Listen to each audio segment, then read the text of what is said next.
오늘은 요한복음 5장 1절부터 9절까지의 말씀을 함께 나눠보겠습니다. 요한복음 5장 1절부터 9절까지의 말씀을 제가 봉독해 드리겠습니다. 그 후에 유대인의 명절이 되어 예수께서 예루살렘에 올라가시니라.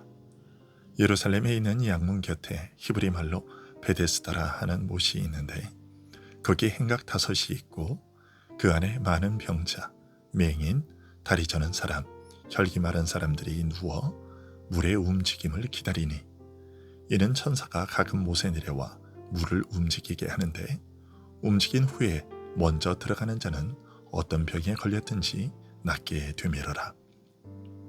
거기 38배 된 병자가 있더라. 예수께서 그 누운 것을 보시고 병이 벌써 오래된 줄 아시고 이르시되 네가 낫고자 하느냐. 병자가 대답하되 주여 불이 움직일 때에 나를 못에 넣어주는 사람이 없어 내가 가는 동안에 다른 사람이 먼저 내려가나이다. 예수께서 이르시되 일어나 네 자리를 들고 걸어가라 하시니 그 사람이 곧 나아서 자리를 들고 걸어가니라. 아멘. 오늘 말씀은 또 다른 명절에 예수님께서 예루살렘에 올라가셨을 때 일어난 일을 전하고 있습니다. 예루살렘의 양문 곁에는 베데스라는 못이 있었는데 5 행각에 많은 병자들이 누워서 못에 물이 동하기를 기다리고 있었습니다. 천사가 가끔 못에 내려와 물을 동하게 할 때 먼저 들어가는 자는 어떤 병에 걸렸든지 나음을 입었기 때문이었습니다. 지금의 상황으로만 보면 이런 일이 실제로 일어났겠는가 생각될지 모르지만 그 당시에는 어떤 형태로든지 그곳에서 하나님의 이적적인 은혜가 베풀어졌던 것으로 보입니다. 그 많은 병자들 중에 38년 동안이나 병으로 고생하던 한 사람도 함께 누워 물이 동하기를 기다리고 있었습니다. 예수님께서는 그가 누워있는 것을 보시고 그에게 다가가 측은히 여겨 말씀하셨습니다. 네가 낫고자 하느냐. 38년 동안이나 병을 앓아왔던 사람에게 너무나 당연한 질문을 하셨습니다.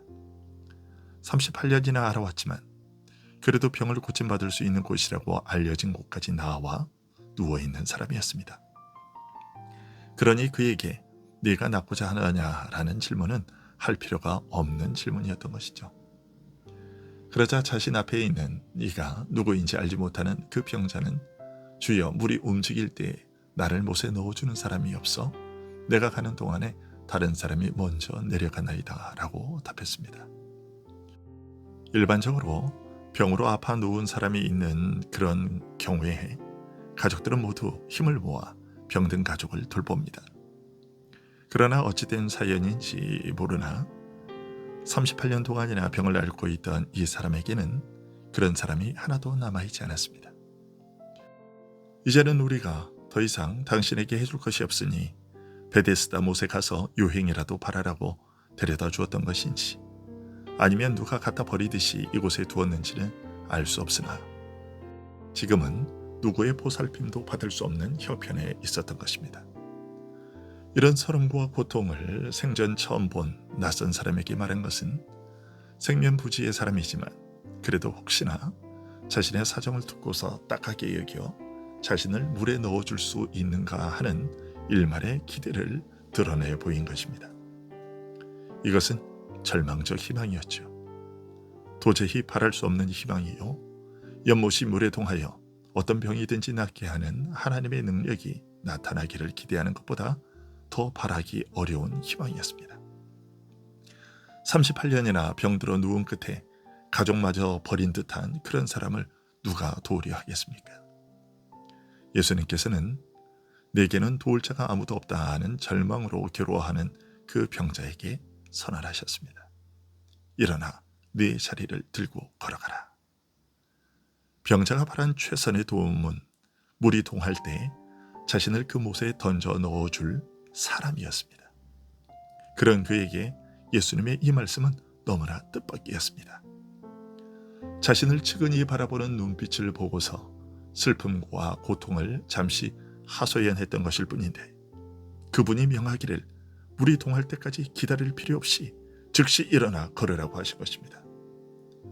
모세 물이 동할 때 나타나는 치유의 능력을 그 자신이 직접 베풀 수 있는 분이 아니라면 할 수 없는 말을 하신 것입니다. 즉 천사가 내려와 모세 물을 동하게 하여 병을 낫게 하는 그 능력이 바로 이분 자신의 능력이 아니라면 할 수 없는 말이었던 것입니다. 베데스다 못의 물을 동하여 치유의 은혜를 베푸신 분이 바로 주님 자신이었기에 물이 동할 때를 기다리라 하지 않으시고 내가 직접 고쳐주리라, 아니 이미 네 병이 나았다고 선언하실 수 있으셨던 것입니다. 병자는 하나님의 은혜를 입기 위해 사람의 도움을 받았는데 정작 그가 받은 도움은 사람의 도움 이상이었습니다. 병자는 자신을 도울 사람을 찾았지만 그를 찾아와 만나주신 분은 사람 이상인 분이셨습니다. 병자는 진정 그를 도와줄 분을 만나 뵙게 된 것입니다. 사람은 줄 수 없는 도움을 베푸시는 분, 곧 하나님의 능력으로 직접 그를 고칠 수 있는 분을 만나게 된 것입니다. 일어나 걸으라는 그 말씀과 함께 38년 된 병자는 즉시 나음을 입었습니다. 그러나 이 사람은 단순히 육신의 병만 나은 것이 아니었습니다. 예수님께서 나중에 이 사람을 성전에서 만나 네가 나았으니 더 심한 것이 생기지 않게 다시는 죄를 범치 말라고 하신 것을 보면 이 사람의 병은 어떤 모양으로든지 죄와 관련이 있음을 알 수 있습니다. 따라서 병자가 입은 은혜는 단순히 육체적 난치병이 나은 것 이상인 것을 알 수 있습니다. 죄라고 하는 가장 근본적인 질병을 고침받는 은혜를 입은 것입니다. 예수님께서는 이 표적을 통해 자신이 모든 병든 자의 진정한 치유자이심을 나타내 보이고자 하셨던 것입니다. 병 중에서도 가장 근본적인 죄의 병을 치유하시는 분이심을 나타내 보여주셨던 것이죠. 한 중풍병자에게 그의 병을 고치기 전에 먼저 네 죄가 사하여졌느니라고 선언하심으로써 인자가 세상에서 죄를 사하는 권세를 가진 사실을 알리고자 하셨던 것과 마찬가지였던 것입니다. 이런 사실을 통해 우리는 그동안 베데스다 못을 통하여 나타난 하나님의 은혜와 능력은 주님이 행하실 일을 가리키는 표에 불과했다는 것을 알게 됩니다. 즉 예수님께서 행하실 구원의 일을 보여주는 모형과 같은 역할을 해왔다는 것입니다. 구약의 제사법들과 율법과 사건들이 장차 있을 그리스도를 통한 구원을 미리 보여주는 역할을 했던 것처럼 그동안 베데스다 못에 들어간 병자들이 나음을 입었던 일들은 장차 하나님께서 그리스도를 통하여 이루실 구원의 일을 보여주는 표였다는 것입니다. 38년 된 병자가 스스로 그 못에 들어갈 수 없어서 나음을 입지 못했던 것은 하나님의 죄 사함의 은혜라는 못이 있지만 인간 중 그 어느 누구도 자신의 능력으로는 그 죄 사함의 못에 들어갈 수 없다는 것을 보여주는 것이었고, 못이 동할 때 먼저 들어가는 자는 어떤 병이라도 나음을 입었다는 것은 하나님께서 베푸시는 죄 사함과 구원의 은혜에 들어오는 자는 그가 어떤 죄를 지었든지 용서를 받는다는 것을 보여주는 표였으며, 병자들 스스로가 못을 동하게 만들지 못하고 천사들이 내려와 물을 동하게 할 때에만 나음의 기회가 주어졌다는 것은 인간들이 먼저 하나님께 무언가를 드리거나 어떤 행동을 함으로써 하나님으로 하여금 구원의 일을 하게 할 수 없고, 오직 하나님께서 먼저 은혜를 베푸시 않으시면 아무도 구원 얻을 수 없다는 것을 보여주는 표였던 것입니다.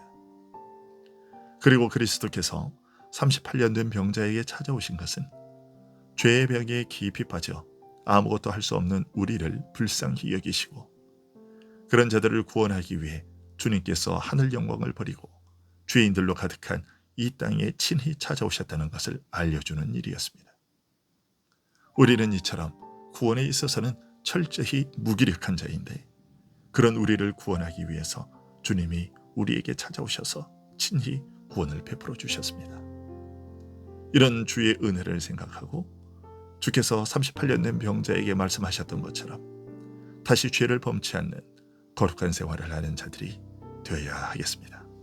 기도하겠습니다.